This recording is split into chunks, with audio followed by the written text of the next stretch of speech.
Years later, there comes a French naval officer, Yves Cousteau, a man who dreams of opening the door of Davy Jones' locker. He has invented a new kind of underwater breathing apparatus with tanks of oxygen to sustain the swimmer in the depths below. He plans a new kind of adventure, a free diving expedition, without air cables or lines, to the sunken wreck on the floor of the sea. With this equipment, they will remain like fish in the unfriendly element for almost an hour.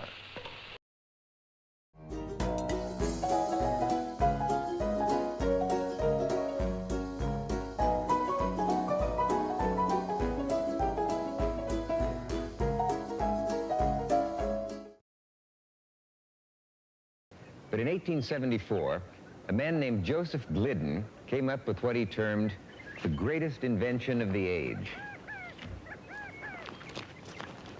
barbed wire.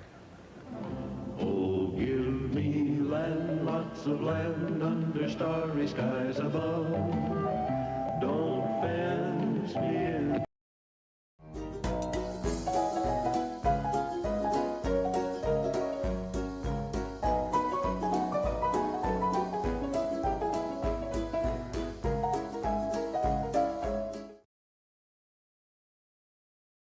Betty Nesmith, she had the job that she wanted, but now she couldn't handle it because of one obstinate obstacle, a nasty newfangled invention called the electric typewriter. She began painting out the numerous typing errors wrought from her newfangled electric typewriter.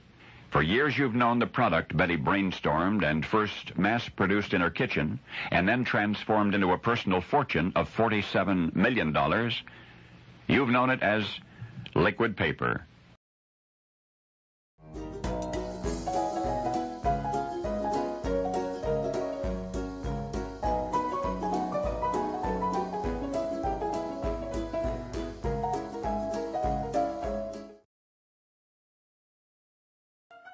In 1902, engineer Alfred R. Wolf installed the first modern air cooling systems for the New York Stock Exchange, Carnegie Hall, and other buildings in New York City.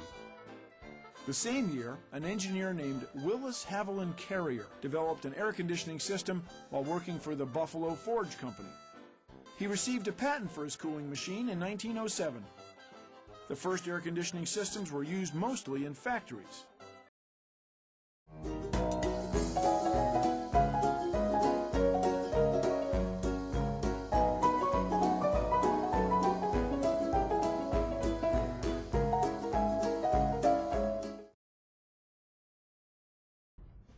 Percy Spencer, a self-taught American engineer working for the Raytheon Corporation, came up with an improved magnetron and a method of mass-producing it.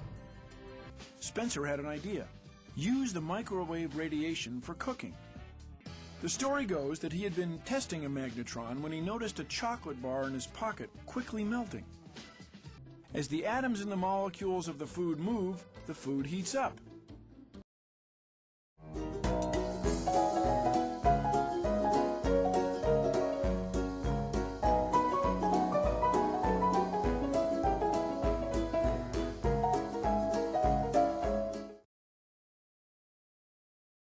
In his patent, Booth has three main bits to his cleaner: a hollow implement connected by a flexible pipe to an impurity collector, a filter, connected to the suction pump.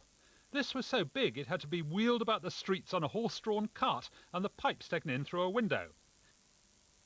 The effect of the vacuum cleaner and its white uniformed operators was miraculous. Decades of dust was sucked up. The upper-crust Edwardians were so taken they arranged tea parties to watch the vacuuming being done.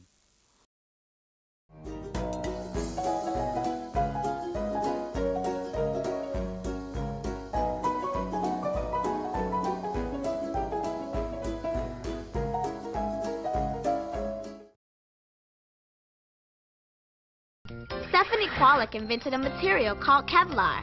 It's very light and is 5 times stronger than steel. Oh, my canoe is made of Kevlar material.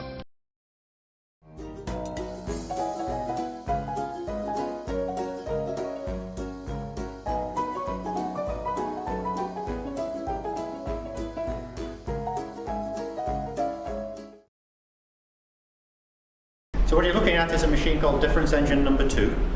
It was designed in England in 1848 by a mathematician called Charles Babbage. And he designed it for a specific purpose, which was to calculate and typeset mathematical tables. So Babbage conceived a machine which was the first automatic calculator that could do the calculations and, importantly, typeset it automatically at the end here. Because if a human had to write down results and then a printer had to typeset it, his tables would still be full of errors.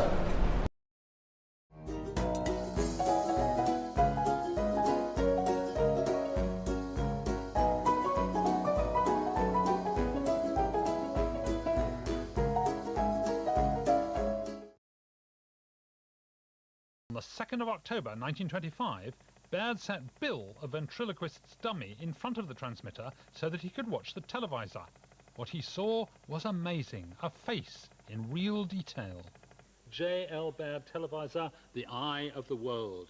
So Baird had done it. Although most of the technology had actually been invented by other people, like the Nipkow disc, for example, he was the one who put it together. He made television work, despite enormous competition from huge corporations in America and elsewhere.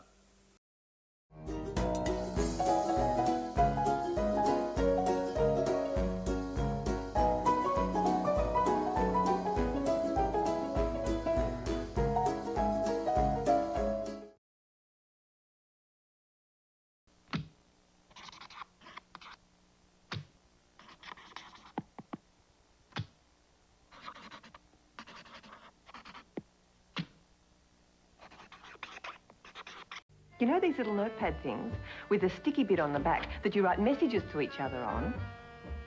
Well, they're called post-it notes. Get it stuck in your head.